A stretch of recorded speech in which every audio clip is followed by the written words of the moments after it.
আসসালামু আলাইকুম। আমি শাইক পারভেজ। আজ আপনাদেরকে দেখাবো ইলাস্ট্রেটরের মাধ্যমে কিভাবে একটি সুন্দর সার্টিফিকেট তৈরি করা যায়। তো আমরা এর আগে আমি দেখিয়েছি আপনাদেরকে কিভাবে একটি বিজনেস কার্ড তৈরি করতে হয়, তারপর কিভাবে একটি বইয়ের কভার তৈরি করতে হয়। তো আজ আপনাদেরকে একটু ডিফারেন্ট কিছু দেখানোর চেষ্টা করব। তো শুরু করছি আমি। তো আমি এটা বলে নেই যে আমি এই পেজের সাইজটি নিয়েছি। দেখুন, পেজের সাইজটা অবশ্যই জরুরি। তো আমি দেখুন এখানে যেটা নিয়েছি, ওয়াইড 3.5 ইঞ্চি এবং হাইট 2.5 ইঞ্চি, আর এখানে আমি ইউনিটস ইঞ্চিতে নিয়েছি। তো আর দেখুন এখানে আমার colour mode CMYK, raster effect high 300 PPI, আর প্রিভিউ মোড ডিফল্ট। তো আমরা এটা সব কিছু এইভাবে সেটিং করে আমরা এই পেজটা নিয়েছি। তো আমি যেহেতু পেজটি নিয়েছি, তো আমি এটা ওকে করছি না, আপনারা এইভাবে করে ওকে করে কাজ করবেন। তো প্রথম স্টেপ এটা। আর দ্বিতীয় স্টেপে আমি যেটা করতে যাচ্ছি, তো আমি সার্টিফিকেট তৈরি করব। তো এই জন্য আমি একটি রেক্ট্যাঙ্গুলার টুল সিলেক্ট করব। রেক্ট্যাঙ্গুলার টুল সিলেক্ট করার পর এই মাথা থেকে ধরে এই মাথাতে নিয়ে আসব। তো নিয়ে আসার পর আমি এখানে যেটা করতে যাচ্ছি, এখানে কালার হয়ে গেছে। তো আমি এখানে দেখুন, এখানে আমাদের ফিল কালারটি ব্ল্যাক হয়ে গেছে, এর জন্য এরকম কালার চলে আসছে। তো আমি এটাকে কালারটা উঠিয়ে দিচ্ছি। তো দেখুন হোয়াইট হয়ে গেল। তো এখন আমি যেটা করব, যে আমি আসলে আমার সার্টিফিকেটে কী ধরনের কালার ইউজ করব সেটার উপরে ডিপেন্ড করে। তো আমি চাচ্ছি একটু চেঞ্জ করে নিই কালারটি, একেবারেই সাদা নিচ্ছি না, একটু চেঞ্জ করে নেব। তো আমি মোটামুটি এভাবে রাখলাম, আর একটু চেঞ্জ করা যেতে পারে, হ্যাঁ এরকম। তো আমরা এখন যে কাজটি করব সেটি হচ্ছে পেন টুল ইউজ করব আমরা এখানে। তো আমি পেন টুল নিচ্ছি, এটা শর্টকাট হচ্ছে P।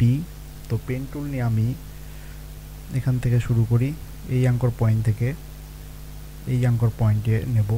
তারপর আমি একটু নিচে নামিয়ে এখান থেকে এখানে অ্যাড করে দেব। তো এটা আমাদের প্রথম পয়েন্টই গেল, মানে প্রথম পার্টটি আমরা নিলাম। তো আমি চাচ্ছি এখানে আরও কি নেব, তো সেই জন্য আমি আবার পেন টুল সিলেক্ট করব। এবার এখান থেকে আমি এখানে যাব, তারপর এই কানিতে আমি লাগিয়ে দিয়ে এখানে এই অ্যাঙ্কর পয়েন্টে আমি ফিনিশ করব। তো এটা গেল আমাদের দ্বিতীয় অংশ। তো এরপরে আমরা যেটা করব সেটা হচ্ছে নিচের অংশে আমরা কাজ করব। তো নিচের অংশে আমরা কিভাবে করতে পারি, এটা আসলে আমাদের ডিজাইন করার আগে অনেক কিছু ভাবতে হয়, আমরা কিভাবে কি করব আর কিভাবে ডিজাইন করব। তো এটা আসলে প্র্যাকটিসের ব্যাপার, কারণ প্র্যাকটিস না করলে আসলে সম্ভব না। তো এবার আমি এখান থেকে একটি শেপ নেব পেন টুল দিয়ে, এখান থেকে আমি যাব এই অংশে, এবার এখানে আমি লাগিয়ে দেব। তো এটা আমার আর একটা পার্ট গেল। এবার আমি যেটা করব, আবার পেন টুল সিলেক্ট করে এই অংশে ক্লিক করব এবং এই অংশে ক্লিক করব। করার পর আমি যেটা করব, এই মাথাতে লাগিয়ে দিতে পারি, আমি একটু উপরে তুলে দিলাম। আসলে এইগুলো চিন্তা ভাবনা করে করতে হয়, তাছাড়া ভুল হওয়ার সম্ভাবনা থাকে, বা পরবর্তীতে দেখা যায় যে ডিজাইনটা ভালো হয়নি, এরকমও হয়। তো আমি এই জায়গায় লাগিয়ে দিলাম আমি এই জায়গায়। তো এখানে আমার আর একটি পার্ট তৈরি হয়ে গেল। তো এখন আমি যেটা চাচ্ছি যে এর উপরে আর একটা বিট দিতে পারি যাতে একটু ভালো দেখা যায়। তো এটার জন্য আমি এখান থেকে এই অংশে লাগিয়ে দিলাম, বা আমি এই অংশ রাখলাম এবং এখান থেকে আমি আবার এখানে নিয়ে গেলাম, এইভাবে রাখলাম, এইভাবে করলাম। এবার আমি যেটা করব, এখানে একটু নামিয়ে দিয়ে আমি এটার সাথে যদি অ্যাড করে দেই, তাহলে দেখুন নিচ্ছে না, আসলে এইভাবে অ্যাড করে দিলে আসলে নিচ্ছে না। তো আমি যেটা করব, আবার আনডু করে দেব, যেহেতু এটা ভালো লাগবে না। তো আমি একটু চিন্তা ভাবনা করেই এখানে কাজটা করব, কারণ তাছাড়া আমাদের ডিজাইনটা ভালো দেখা যাবে না। তো আমি যেটা করব,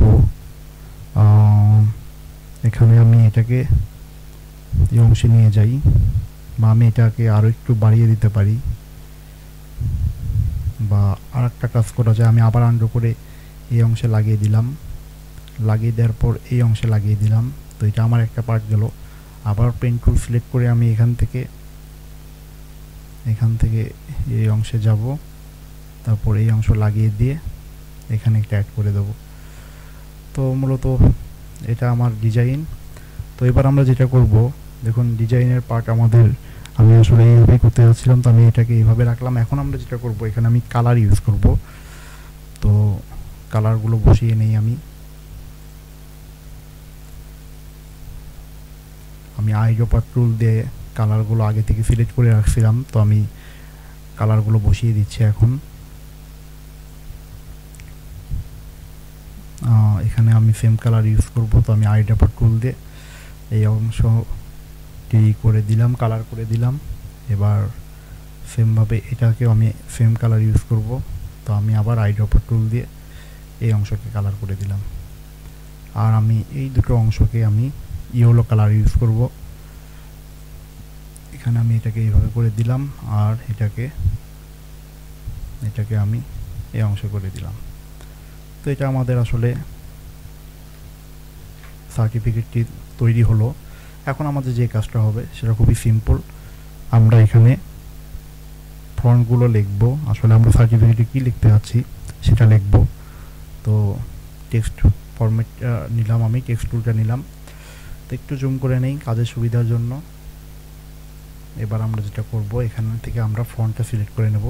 তো যেহেতু আমরা সার্টিফিকেটের ফর্ম তৈরি করছি, তো সার্টিফিকেট ফর্মের জন্য আমরা এখানে সার্টিফিকেট ফন্ট ইউজ করতে পারি। তো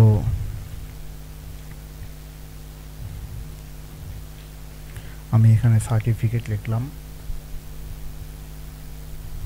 তো এবার আমি যেটা করব, সার্টিফিকেট লেখার পর এটা যদি আমরা ইয়েলো কালার হোয়াইট কালার করে দিই, তো ভালোই দেখা যাবে। তো আমরা এটাকে একটু নিচে নামিয়ে নিয়ে একটু আমরা যদি এটাকে লেখাটাকে বড় করে দিই, তো দেখতে খারাপ লাগবে না। এইভাবে আমরা রাখলাম। আর যেটা আমরা করতে পারি, এখানে আমরা একটা কোম্পানির নাম দিতে পারি। এখানে আমি এই জন্য এটাকে আমি আর এই ফন্ট ইউজ করব না, আমি চাচ্ছি নর্মাল ফন্ট ইউজ করতে। তো আমি এটাকে এইভাবে দিলাম।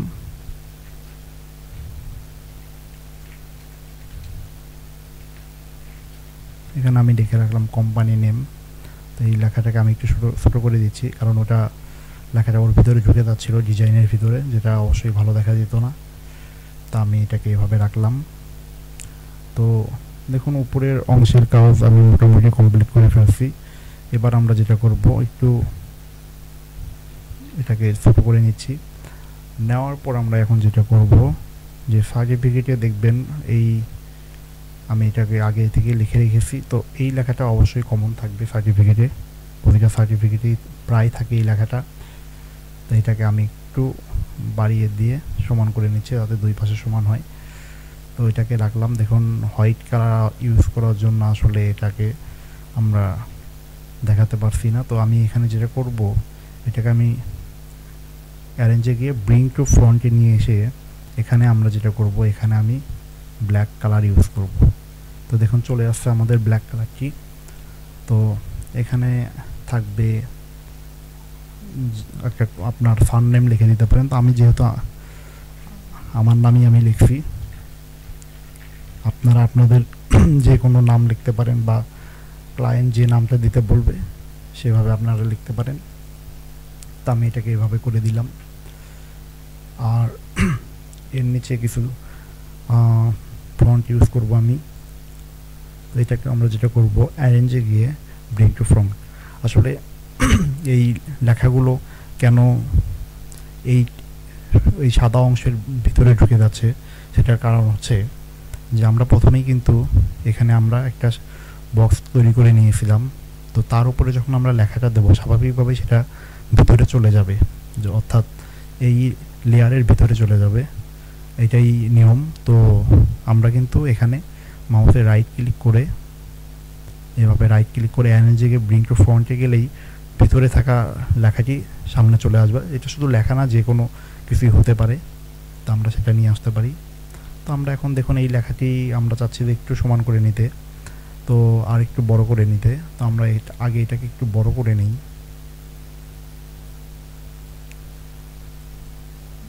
তো আমরা একটু বড় করে নিচ্ছি এটাকে। তো বড় করে নেওয়ার পর দেখুন আমাকে একটু মিলাতে হবে। তো আমি এটার জন্য আসলে মিলানোর আরও কিছু লেখা যেতে পারতো। তো আমি মোটামুটি এটা আসলে কোনো একটি জায়গা থেকে, একটি নিউজের অংশ থেকে নিয়ে এসেছি এখানে। তো আমি আপাতত এটাকে এভাবেই রাখলাম। আর এখানে আমরা যেটা করব, লাস্টের দিকে গিয়ে এখানে আমরা একটা ডেট বসিয়ে দেব। এখানে আমরা একটা ডেট বসিয়ে দিচ্ছি। এখানে আমরা লিখলাম DAT, ডেট। তো এবার আমরা যেটা করব যে ফন্টটাকে ছোটো করে দেবো এবং এমন কালার ইউজ করব, হোয়াইট। আমি আসলে হোয়াইট ইউজ করব। এখানে হোয়াইট ইউজ করলাম যাতে লেখার এই কালারের ভিতরে এই লেখাটি মানে সুন্দরভাবে ফুটে ওঠে। তো ডেটটা এবার আমি যেটা করব, এখানে একটু নিচে নিয়ে যাব। যাওয়ার পর এখানে আমি একটা দাগ দিয়ে দেব।